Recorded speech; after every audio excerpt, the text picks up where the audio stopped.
지난 7일 라오스 국경과 가까운 태국의 나클랑의 한 어린이집에 총기 난사 사건이 있었습니다. 보도를 보신 분은 알겠는데 범인은 34살 빠냐 깜납이라고 하는 전직 경찰관이었습니다. 그는 이미 마약 관련 혐의로 올해 초에 경찰에서 해고된 상태였고 지금 마약 관련으로 재판에 회부된 상태인 걸로 알려져 있네요. 역시 이날도 마약에 취해서 몸을 잘 가누지 못하면서 자신의 아이가 다니는 어린이집도 아니고 다녔던 어린이집을 찾아간 겁니다.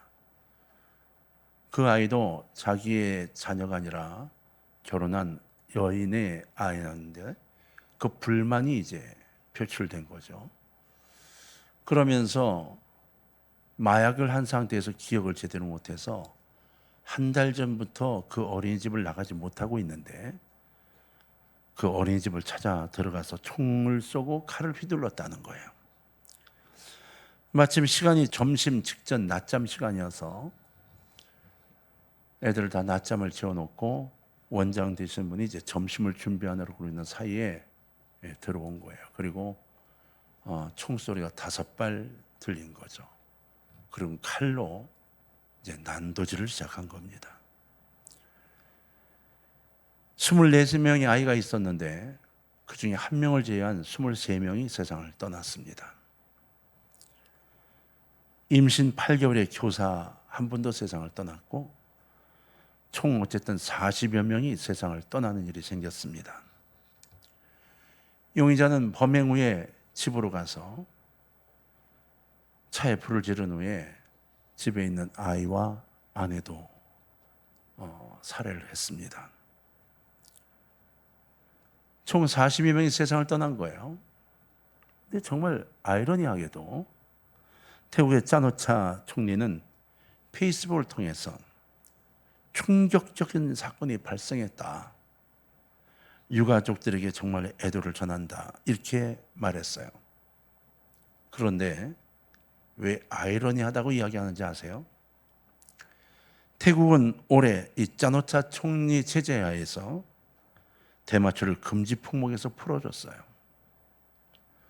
지금 방콕에 가면 타 지역도 마찬가지 대마초를 키우는 곳, 그리고 식당에 대마초의 그림을 그려져 있는 곳, 이곳저곳에서 대마초로 만든 음식을 먹고 대마초를 피우면서 이제 그냥 몸을 내놓고 상태가 되도록 만들어 버린 거예요. 허가를 해준 거예요. 그 이유가 뭔지 아세요? 관광객들을 더 유치하기 위해서라는 거죠. 관광객들이 와서 대마초를 자유롭게 피우고 그렇게 한 사람이 더 오게 해서 돈을 좀 더 벌자, 이런 목적이었대요. 그것이 지금 이 아픔의 사건들을 만들어내기 시작을 하고 있는 겁니다. 태국만 그런가요? 우리나라도 마찬가지예요. 동성애 문제를 인권이라는 이름으로 풀어주기 시작했어요. 이슬람 사원도 마구 짓도록 허락해 주기 시작했어요. 이유가 뭔가요? 종교의 자유요? 아니에요. 다 돈과 관계가 되어 있습니다. 경제가 우선인 세상을 추구하면서 생기는 부조리들인 겁니다. 우리는 오늘날 이 사회에 빈번하게 일어나고 있는 끔찍한 사건과 범죄들에 대해서 두려움과 공포를 느끼며 살아가고 있습니다. 지난 9일에는 스토킹 당하던 여성 영몬이 죽임을 당한 일이 생겼죠. 9월 달에. 상당한 기간 스토킹을 당했던 이 피해자가 지난해 10월에 고발을 했어요. 그리고 1심 선고를 하루 남겨놓고 이 영몬을 쫓아 들어가 화장실에서 칼로 25군데를 찔렀어요.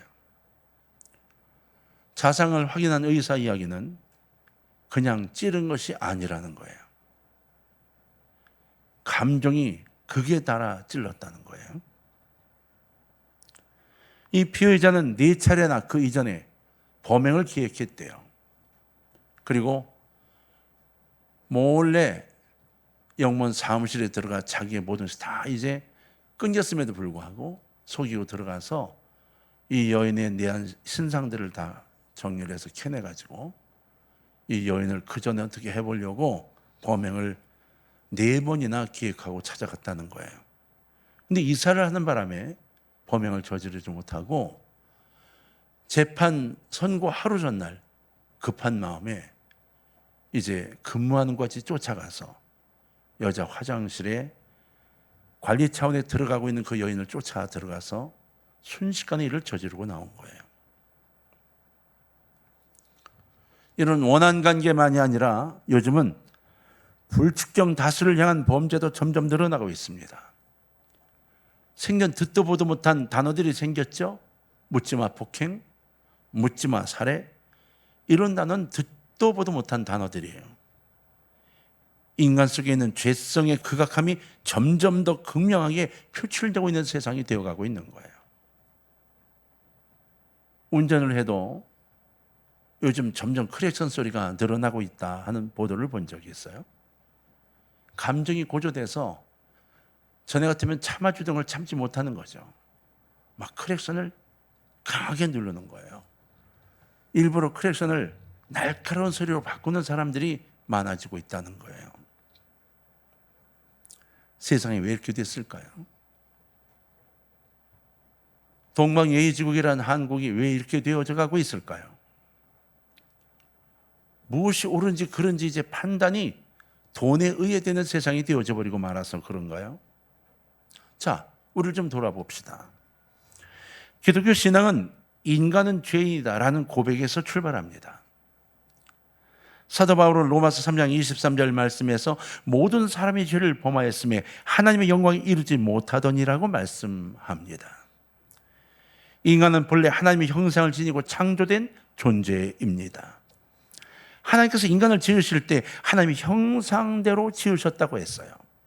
그런데 세월을 지내면서 인간은 자신들의 욕심과 욕망 때문에 자신 스스로 하나님의 형상을 포기하였던 겁니다. 우리가 포기한 겁니다. 하나님께 순종해야 할 자리에서 하나님을 거역한 거예요. 하나님을 자신의 이익을 위해 이용하면서 하나님과의 관계를 스스로 무너뜨리고 만 겁니다. 하나님 우리를 창조하실 때 하나님 영광을 위해 창조하셨다고 했어요. 우리는 그 영광을 위한 존재임을 내려놓고 그 하나님을 이용하려고 살아가고 있다는 겁니다. 제가 제일 싫어하는 교회 형태가 하나님을 이용하는 교회 형태인 건 아시죠? 많은 사람들이 선교회라는 이름 속에서 교회에서 서로 경영일 돕고 서로 회사를 돕고 이런 형태의 모습으로 도움을 받기 위한 조직들을 자꾸 만들어가요. 그리고 하나님의 이름으로 예배드리고 하나님의 이름으로 모인다고 하면서 생각의 목적은 딴 데 있는 것. 그래서 하나님은 존재하지 않는 모임. 그러면서 선교회라는 이름으로 조직되어 있고 명명하는 것. 참 제가 마음 아파하는 일들이에요. 진짜 그러한 모임에서 하나님 영광을 위한 존재가 된다면 정말 좋죠. 그러나 하나님을 이용하는 모임이 점점 늘어나고 있다는 거예요. 하나님의 형상을 잃어버린 인간들에게는 악독과 거짓, 탐심과 쾌락, 당짓는 것과 오만과 설수 같은 죄악만이 남아있게 되는 겁니다. 죄에 대하여 어리석은 자요, 각색 정욕과 행락의 종노릇한 자요, 악독과 특유로 지내는 자요, 가증한 자요, 피차 미워하는 자들이 되고 만 겁니다. 이것은 내가 안 되려고 애를 써도 될 수밖에 없습니다. 왜? 하나님의 형상을 벗어버리기 시작하니까. 이건 어쩔 수가 없습니다. 인간적인 노력으로 절대로 벗어날 수 없는 겁니다. 사도 바울은 이러한 인간의 죄성에 대하여 로마서 7장 19절에서 이렇게 고백했어요. 내가 원하는 바 선은 행하지 아니하고 도리어 원하지 아니하는 바 악을 행하는 도다. 사도 바울도 24절에서는 이렇게 고백했죠. 오라 나는 곤고한 사람이로다. 이 사망의 몸에서 누가 나를 건져내랴. 한탄했어요. 사도 바울도 육체를 갖고 있으니 너무 힘들다고, 죄를 이겨내는 게 너무 힘들다고 고백했어요. 성 어거스틴은 그의 참회록에서 죄를 알지 못할 나이인 젖먹이 시절의 일을 떠올리면서 어머니의 저주를 탐하여 포악하게 울었던 것을 기억해냈지요. 그러면서 그것이 인간의 악함이요 인간 속에 내재된 죄악의 근원이다라고 고백했어요. 다윗 대왕도 시편 51편 5절에서 내가 죄악 중에 출생하였으며 모친이 죄 중에 나를 잉태하였나다라고 우리의 육체적 욕망의 존재로 인한 죄악을 괴로워했어요. 이건 여러분, 내가 죄를 짓기 때문에 괴로워한 게 아니에요. 내가 육체가 있어 죄성을 자꾸 드러내고 죄 짓고 싶은 마음이 드러나는 것 때문에 괴로워서 기도한 거예요. 우리하고 차원이 다른 거예요. 우리는 죄를 지면서도 아무 생각 없이 넘어갈 때가 너무 많지 않나요? 이분들은 그 죄를 지려는 육신의 생각을 이겨내기 못해서 이겨내려고 기도한 것이 바로 이 내용들인 거예요. 맞습니다. 그래서 기독교는 우리가 죄인이라는 사실을 고백하는 것으로부터 시작됩니다. 그래서 우리는 어떻게 하며 살아가야 하는가? 새롭게 하소서. 나를 새롭게 하여 주옵소서. 주 앞에 두 손 벌리고 기도하며 살아가야 한다는 겁니다. 우리 인간은 죄인의 상태로는 하나님의 약속 안에서 살아갈 수가 없습니다. 하나님과 잘못된 관계를 바르게 정립하여 온전한 관계를 이루어야만 하나님과 관계를 형성하며 살 수가 있어요. 태양빛을 받지 못하는 물체가 그늘 속에 파묻히는 것처럼 하나님의 비단에 거하지 않은 인간은 죄의 그늘 안에 들이올 수밖에 없습니다. 그렇기 때문에 모든 죄의 문제는 이 세상이 무엇으로도, 이 세상이 어떤 힘으로도 해결될 수가 없는 거예요. 권력으로도 안 됩니다. 돈으로도 안 됩니다. 무엇으로도 안 됩니다. 오직 하나님과의 바른 관계 안에서만 해결될 수 있습니다. 온전함의 주체가 인간에게 있는 것이 아니라 하나님에게 있기 때문입니다. 우리는 누가복음 15장에 기록된 예수님의 탕자 비유에서 하나님을 떠난 인간이 어떻게 다시 하나님의 약속의 자녀로 살아갈 수 있는가를 보고 배울 수 있습니다. 그것은 잘못된 것을 인정하는 거예요. 그리고 내 자신을 비우는 거예요. 내 자신을 낮추는 거예요. 그리고 하나님 아버지께 어린아이같이 용서를 구하는 겁니다. 탕자가 그렇게 돌아왔거든요. 더 이상 갈 곳이 없었습니다. 가진 것도 없었습니다. 다 비워야지만 비울 것을 비운 게 아니라 비울 수밖에 없는 신세가 되고 말았어요. 그래서 아버지께로 돌아올 수밖에 없는 환경이 됐어요. 중요한 것은 그 탕자가 돌아오기로 결정을 했다는 겁니다. 우리는요, 버티고 있는 경우가 굉장히 많아요. 아닙니다. 제발 여러분, 주께로 돌아오십시오. 주님께로 돌아서십시오. 더 많은 것을 잃기 전에 내 속에 있는 욕망을 내려놓고 돌아서시기를 바랍니다. 그는 이렇게 고백했지요. 누가복음 15장 21절에서 지금부터는 아버지의 아들이라 일컬음을 감당하지 못하겠나이다. 당당하게 아버지에게 재산의 반을 주세요 라고 외쳤던 그 외침은 사라졌습니다. 이제 정말 무릎 꿇는 마음으로 아버지, 내가 아버지의 아들이라 일컬음을 감당하지 못하겠어요. 그냥 하인으로라도 써주시면 좋겠어요. 저와 여러분이 이렇게 겸손한 사람이 되었으면 좋겠습니다. 이 말이 아버지의 아들로 인정받아 새로운 관계로 회복할 수 있는 유일한 길이었던 겁니다. 하나님과 우리의 관계가 새로워지면, 하나님과 우리의 관계가 회복되면 약속도 다시 시작됩니다. 회복이 된다는 거예요. 예수님의 보혈의 십자가는 하나님과의 잘못된 관계를 회복시켜주는 유일한 구원입니다. 예수님의 십자가는 하나님의 형상으로 회복될 수 있도록 하기 위한 하나님께서 허락하시고 준비하신 유일한 화목제물이었습니다.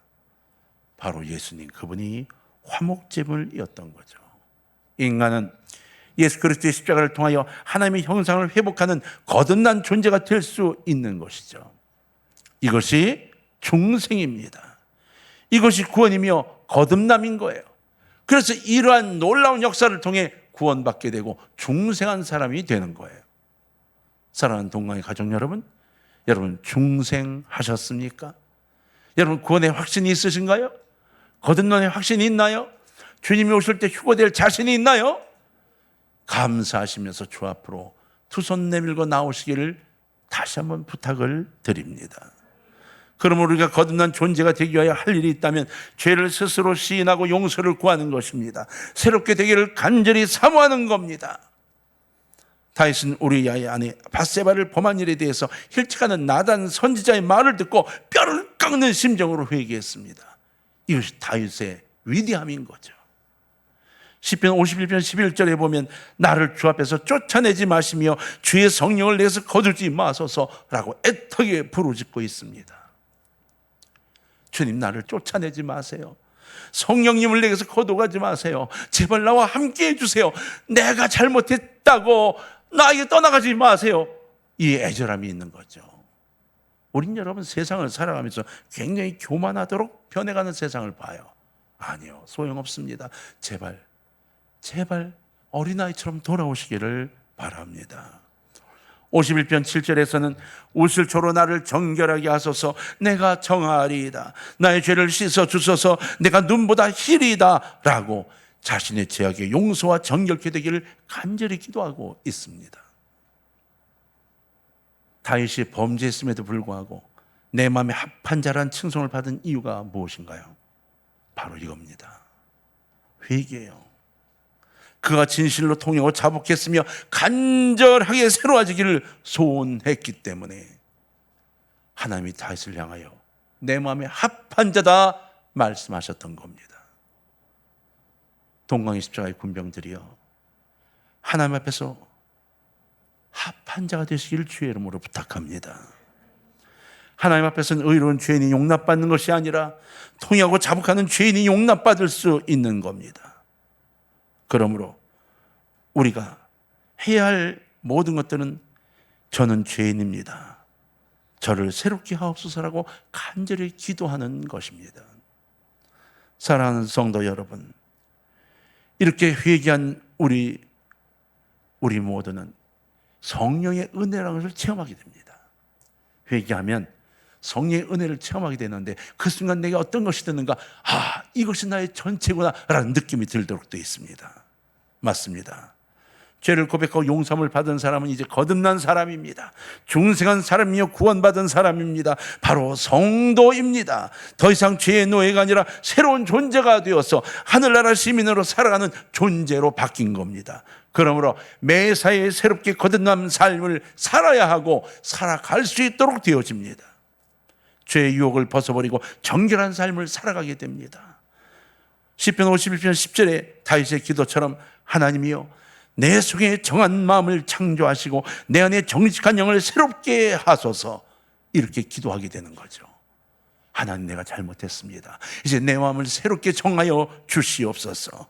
성령의 풍성한 은혜를 구하고 소원하며 살아가는 사람, 그 사람이 된다는 것입니다. 부활하시고 모두가 보는 가운데 하늘로 승천하신 예수님이 우리에게 약속하신 말씀이 무엇인가요? 바로 보혜사 성령을 우리에게 보내주시겠다는 것이에요. 예수님이 우리에게 보내주신 파라클레토스 보혜사 성령님, 그분은 우리를 정결한 삶으로 인도하신 영이고 우리를 하면 죄를 자복하고 통일하게 하는 영이십니다. 우리 입으로 예수를 주님이라고 시인하게 하는 영이시기도 해요. 여러분, 예수님을 나의 주인이라고 선언하는 것은 막 되는 게 아니에요. 하나님 아버지가 부르기가 쉽지가 않아요. 성령이 역사해야 또 자연스럽게 불러지게 되는 겁니다. 거짓된 마음을 버리고 정직한 마음으로 살아가게 하는 영, 바로 성령이십니다. 바로 내 안에 성령이 계실 때 나는 죄성을 지닌 인간이지만 거룩한 삶을 살아갈 수 있습니다. 우리 안에 성령께서 죄의 유혹으로 우리를 건져주시고 부끄러운 죄까지도 하나님께서 내어놓고 용서를 구할 수 있도록 만들어 주십니다. 하지만 분명히 하나 알아야 될 게 있어요. 성령님은 우리가 불러드리는 게 아니라는 겁니다. 내가 성령님을 불러드리는 게 아니에요.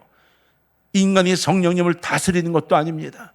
다만 성령님은 예수 그리스도께서 약속하신 삼위 하나님이시기 때문에 어떤 조건에 따라 차별적으로 제한적으로 주시는 게 아닌 그분이 내게 다가와 주시는 것이에요. 성령님은 예수님께서 약속하신 그때 이미 모든 믿는 자에게 임하여 주실 것을 약속하셨기 때문에 우리가 열기만 하면 우리에게 오시도록 약속한 약속을 기억하고 계십니다. 오늘 이 시간 여러분 마음을 여시기를 바랍니다. 내 안에 거해달라고 속으로라도 기도하시기를 바랍니다. 비워놓은 그곳에 성령님이 임재하심을 느낄 수 있을 겁니다. 성령님은 풍성하게 임하실 것이고 모든 믿는 자에게 동일하게 임하실 것입니다. 간혹 성령님을 잘못 이해하는 사람들은 성령님을 무슨 대가로 지불하고 얻어오는 것처럼 생각합니다. 헌금을 많이 하면 내게 임하실까? 내가 봉사를 많이 하면 임하실까? 아닙니다. 이미 우리 심령 안에 임하여 계십니다. 구원받은 자는 성령께서 이미 내 안에 내주하고 계신 거예요. 그러므로 감사히 받아 풍성한 삶을 누리시기를 주의 이름으로 부탁합니다. 열어놓으면 풍성한 삶이 시작이 됩니다. 그러나 움켜잡고 놓지 못하면 풍성한 삶을 살지 못합니다.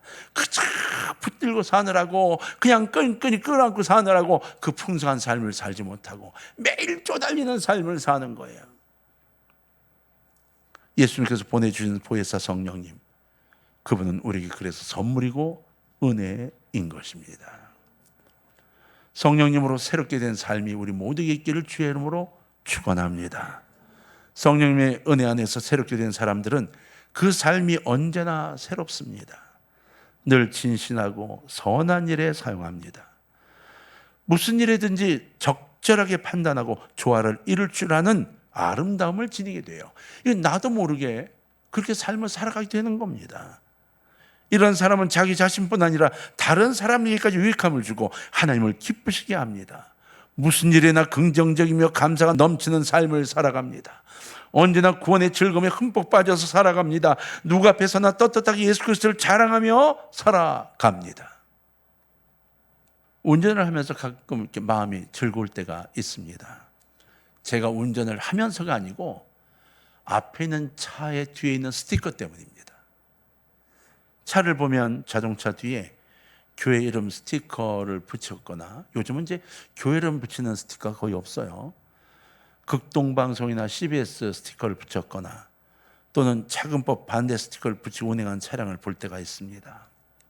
그런데 그런 차들이 정말 모범적인 운전을 하거나 양보를 잘 해주거나 양보를 해주면 고맙다고 깜빡이를 켜주거나 상대방이 운전한 걸 깊이 이해하는 선한 행동을 하고 있는 걸 볼 때 마음이 즐거워집니다. 아, 그리스도인이구나. 근데 그걸 붙이고 깜빡이도 없이 막 끼어들고 난폭한 운전을 하게 되면 마음이 힘들어집니다. 쫓아서 앞질러가 차를 세우고 그걸 뜯고 싶습니다. 왜 그럴까요? 그리스도인이니까요. 여러분, 요즘에는 이 물고기 스티커를 붙이고 다니는 사람을 잘 보기가 쉽지 않습니다. 물고기는 예수 그리스도를 믿는 성도라는 표시죠. 예수 그리스도라는 뜻입니다. 요즘은 그걸 다 뗐어요. 왜 떼지? 생각을 해보니까 점점 자신이 없는 것 같아요. 예수를 믿는 삶을 살아가는 자신이 없는 거예요. 성령으로 새롭게 사는 삶을 사는 성도들은 물고기를 붙이지 않아도 교통법규를 지키지 않는다거나 얌체같이 운전하지는 않겠죠. 이러한 자긍심이, 그리고 자존심이 성령님의 능력입니다. 내가 그리스도인이니까 손해를 보더라도 주의 영광을 위해 웃으면서 물러날 수 있는 사람, 그런 삶이 우리에게 있어지는 거예요. 여러분 어떤가요? 인내하고 참고 웃으며 같이 나갈 수 있는 세상을 만들어가고 계시나요? 세상 모든 분야에서 보이는 이런 삶의 자세가 성령님으로 새롭게 된 사람들의 삶의 모습인 겁니다. 오늘 설교를 듣는 모든 분들이 이와 같이 능력 있는 믿음의 삶을 살아가기를 주의 이름으로 부탁합니다. 오늘 설교를 마무리하면서 이런 부탁을 좀 드리고 싶어요. 맞습니다. 시편 51편과 디도스 이야기는 다윗이라는 사람을 중심으로 이야기가 구성되어도 되도록 연결되어 있습니다. 이 51편은 밧세바 때문에 생긴 일, 그로 인해 통회하고 자복하는 시입니다. 구구절절이 자신의 모든 걸 주 앞에 내어놓는 모습의 기록으로 되어 있어요. 사랑하는 동강의 가족 여러분, 오늘 여러분을 좀 돌아볼 수 있기를 바랍니다.